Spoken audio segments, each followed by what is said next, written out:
в Якутске не утихают вокруг строящегося в 203-м микрорайоне здания образовательного учреждения. Передадут ли его, как и предполагалось, национальной школе Айкыгата, или там все-таки откроют общеобразовательную? В конфликте интересов разбиралась Кристина Якупова.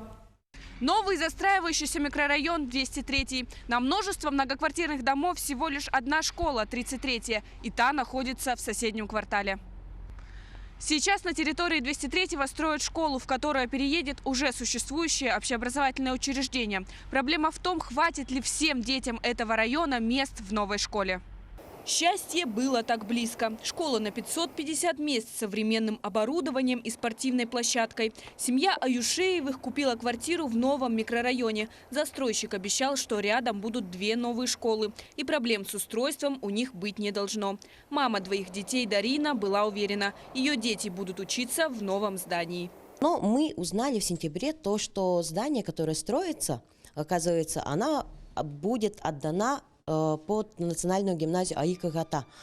И мы возмущены том, что а куда пойдут мои дети? Это здание изначально строили специально для учащихся национальной школы Айкыгата. Имеется даже пристрой в виде традиционного летнего жилища якутов – ураса. Теперь родители обучающихся опасаются, что из-за возмущения многих жильцов 203-го микрорайона долгожданную школу могут расформировать. Они ждали этого проекта 14 лет. Все это время у Айкыгата не было собственного здания. Школа ютилась во дворце детства. Надо потерпеть 2 года, власть все равно построит вторую школу. Мы даже поможем отстаиванию в строительстве, мы сами заинтересованы, чтобы вот этого скандала все время не поднимался. Зачем надо было строить в одном квартале одну школу? Это было понятно, что вот так этот вопрос станет все-таки.